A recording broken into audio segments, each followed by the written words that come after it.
Hello there, I am Norstier, and welcome to my Let's Play for Beginners of Stellaris. I'm playing United Nations of Earth, and in the last episode we just founded our first colony. So in this episode, hopefully we'll see Alpha Centauri start to become a little bit better. We'll colonize Sirius, and we'll keep up the search for alien life. The other thing that I was also doing is I was doing a slightly risky maneuver with my scout ship. Sending him back to Sastram, because we've just learned these things can be safely ignored as non-hostile, but I don't know if that applies to this big bad dude, or matriarch dudette. So we'll just have to wait and see. Okay, so without further ado, let's get on with it. As you can see, we're now beginning to see more and more of the hyperlane network. I love this system. I love these systems as well, so hopefully we can go out and grab Knowledge is the key to the as universe. much as we can. Right, so we've got an anomaly come back in. For some reason, someone has towed an asteroid into a stable orbit around Kelfoth 1. The massive engine sections and braking thrusters can still be found on the surface, although they have long since been rendered inoperable. Whoever did this also mined the asteroid for minerals, but these operations were seemingly abandoned shortly after they began. Okay, so Kelfoth 1 becomes a really good engineering research point. Off we go. The other thing now, this is where it is nice. We've got our first research... Is it our first? Apologies if it's not our first. Anyway, we've got a nice research complete. It's going to give us bonus army damage. Meh. I think I may have said this before. Once it comes down to your armies, you're in big trouble. Stellaris is a space game about space fleets. But this is nice. Extra minerals. That is good news. I do need the extra minerals. So one thing is worth completed. just saying, in case it's not obvious. If we go to Earth... So I've got all these people doing various jobs. So it's worth noting, workers are your primary producers. They typically are working in districts. Specialists are typically working in buildings. And they are producing advanced goods, and they are typically converting one good to another. So in this case, we are converting minerals into washing machines, consumer goods. In this case, we're converting minerals into alloys. What that means, because I've built an extra alloy factory and an extra consumer factory, is I've got to make sure I keep my minerals production up. So a little bit of extra minerals, no bad thing. And the game is just reminding us, please make sure you do something. Okay, this is good. My strong advice is go for robotic workers as soon as you see it. They will give you more population. Not very good population. So if you look, robot workers are simple machines, capable of accepting commands but possessing no true intelligence. Robotic workers, POPs, are only capable of simple worker jobs such as mining and farming. So they can't do too much, but still, that frees up another colonist to go do something else. Good start. Sirius Starbase has been started. So let's build the mining stations. We do want those minerals. Other thing to notice is, again, we can now colonize a planet. Click on it. Gonna colonize. We've got plenty of all the resources needed. So off we go, and I'll call it Sirius Prime for now. That's great. That's that one, and they found an anomaly here, which they're already researching. Brill, so if we just start again. Construction completed. Excellent. So that's Procainon. Build the mining stations. Now, the difficult bit's going to come when we have to decide on one or the other of these. But, you know, such is life. Gigantic skeleton! What was previously thought to be assorted mountains in the southern hemisphere of Conviab 8A has been identified as a massive skeletal remains of a single colossal alien lifeform. The bones have been dated as 3.4 billion years old, but our scientists have ruled that Conviab 8A could not have ruled out that Conviab 8A could have supported life on that scale at any point in the moon's history. Science officer Liang Mao has prepared a special research project to delve further into this mystery. Ooh. Where is Conviab? Oh, it's the planet I really like over there. Situation log has been updated. Cool, right. Meanwhile, the risky maneuver's coming now.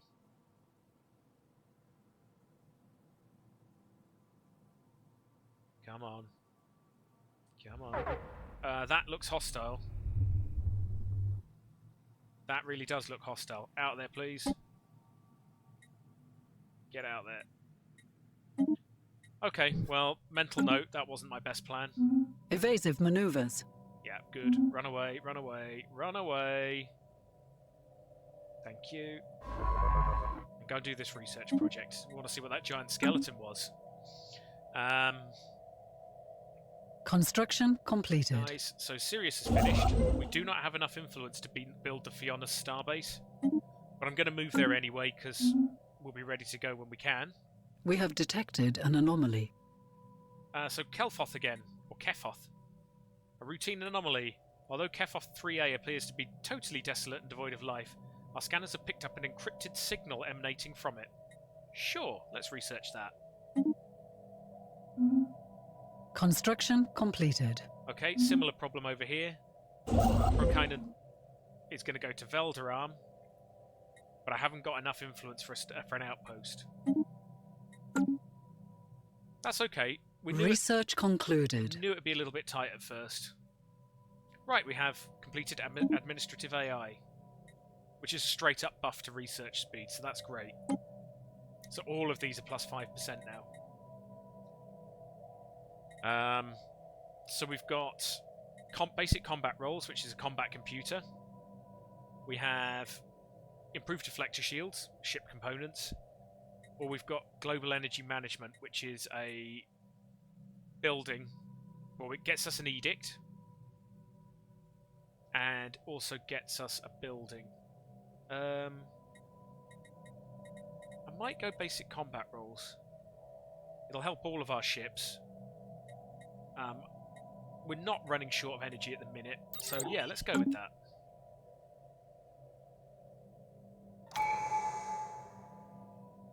We have another tradition. Okay, so one of the other nice things about expansion, I've gone for so far, new colonies with 1 additional pop, population growth speed plus 10, and we've got the adopter effect, which gives us an additional district. This is quite nice. So, you know how we're running out of influence? Starbase influence cost reduced by 10%. Yep. We definitely want that. So you'll find that we've got a few little buffs that we can get that will maybe take the pressure off the influence. Love Slavers lost. Having decrypted the signal, Koketsu Okeke was astonished to discover it was broadcasting an archaic form of one of the main human languages.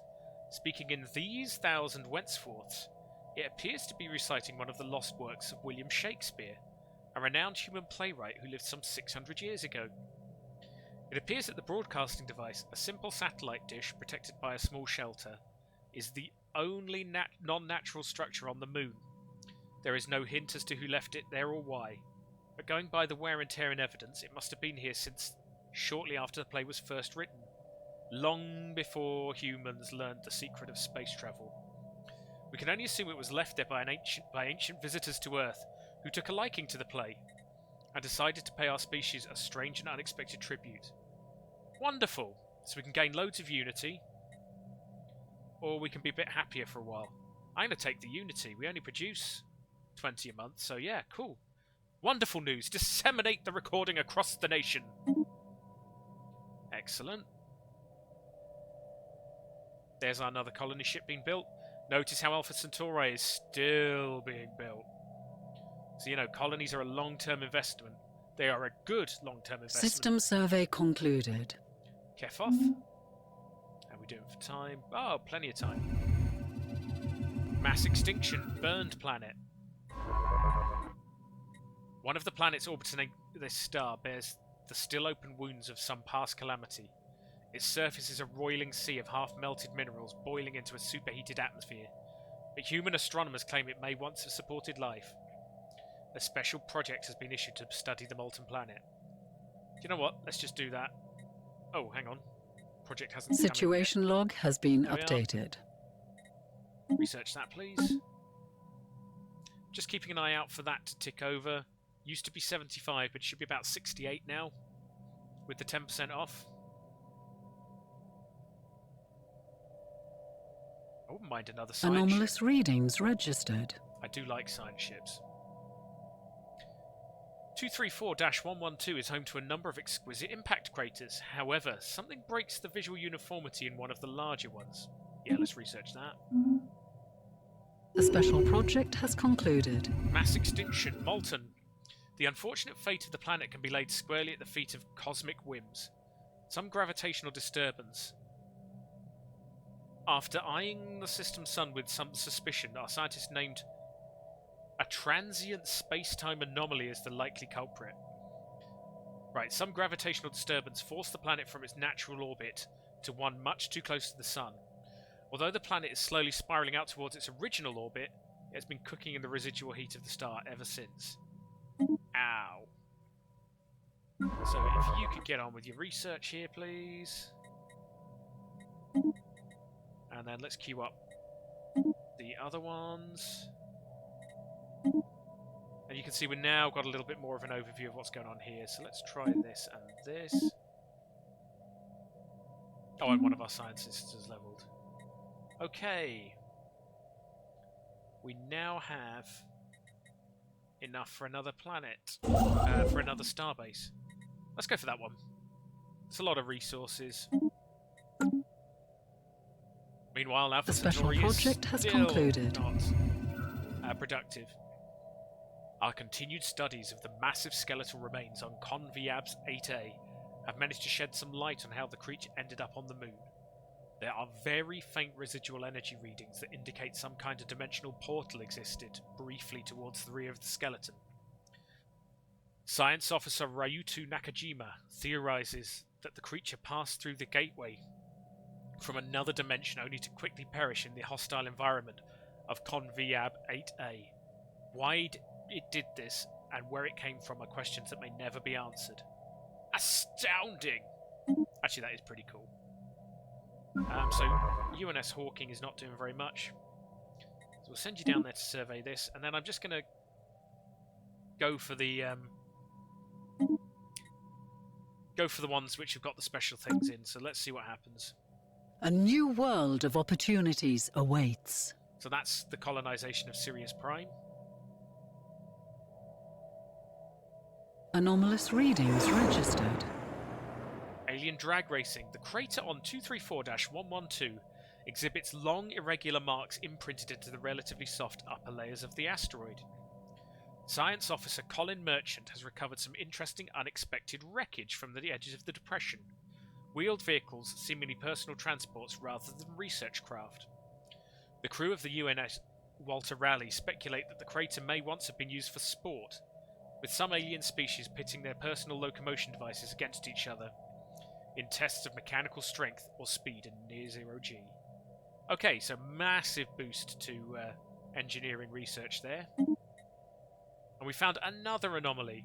Our sensors indicate odd irregularities in Trambodan's energy emission pattern. Cool, we'll research that, please.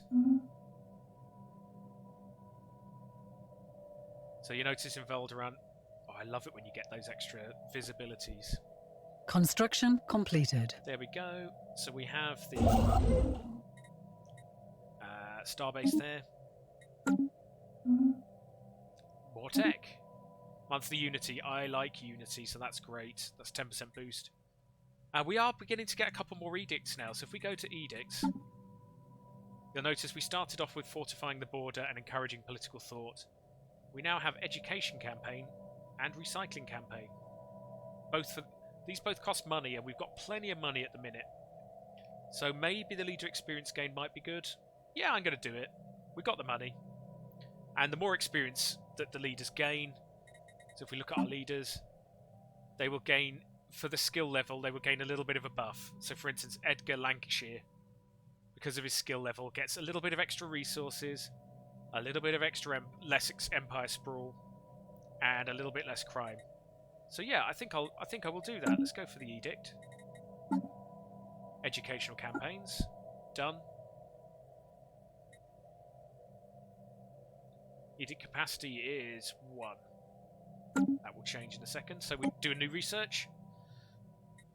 Again, Hannah Al-Qadi is very, very good at statecraft. So if we can give her another statecraft mission, which I think in this case we can. Now, none of these are particularly panicky at the minute, so let's do that. Admin cap +5. Your admin cap is here. So at the moment, our Empire Sprawl comes from districts, systems, colonies. Basically anything you build to expand. Oh, and population as well. Your admin cap, basically once your Sprawl exceeds your admin cap, you will start to suffer penalties to tech in particular. So yeah, +5% admin cap. I'll take that. And off we go.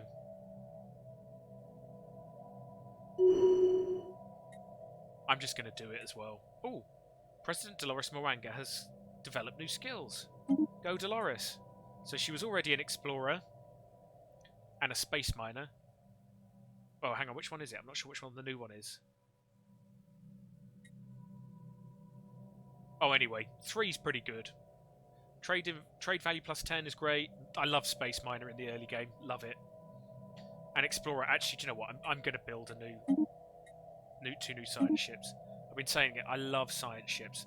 Got to be careful. There is a cost, both in credits and alloys, but I just don't think it can hurt to know more about the galaxy at this stage. So Sol Station, 1, 2, and off we go. Plus, these are beginning to branch a bit now, so you know. Oh, mass extinction, broken planet. Our astronomers are confident that the asteroid belt in this system was once a habitable planet, torn asunder by forces unknown. A special project's been issued to study one of the major asteroids in the belt. Yeah, sure, brill. Situation log has been updated. Kind of why we're here. Ooh, and there's a habitable planet there. Do the research project. You constantly surveying there. Survey. Right. So, we are a continental species. A tropical world is unlikely to be as habitable. However, it's still a planet. So we will definitely make a beeline for that. So this path has become a little bit more critical now. Unfortunately, we are out of influence. One of our science ships is ready. Let's get a leader. So we have quite an old leader there. Your leaders do die. We've already got a leader who's good at statecraft. So I'm going to go for the young one who gains loads of experience. You never know, we might luck out and get them a new skill. Luciano Antonetti. So Luciano can head over to Conviab. And then I'm just going to start him exploring a few bits over there. That's excellent. Notice my sprawl has now tipped over the admin cap, so I've got a slight technology loss, slight tradition cost, and a slight campaign cost. It's trivial at the moment. Star patterns. The latest sensory readings from Trambodon showed the star pulsating regularly, but when the crew on the UNS Tereshkova arrived on site, there was no evidence to support this data. Whilst most of the crew were in agreement that the anomaly was caused by a sensory malfunction, Science Officer Koketsu Okeke discards this theory. Koketsu Okeke claims to have discovered similar pulsing energy emission patterns elsewhere, and now fears that something strange is happening in the galaxy's stars. They have charted the course to the nearest affected star. So we can either get a little bit of influence, and I must admit it is hurting me, but I'm going to go for the flavour in this run through, I think. So I think in this particular series for YouTube, I'm going to go for flavour wherever there's an opportunity, and this is more flavour. Situation log has been updated. Excellent. So again, we have pulsating stars, so we'll track that on the map.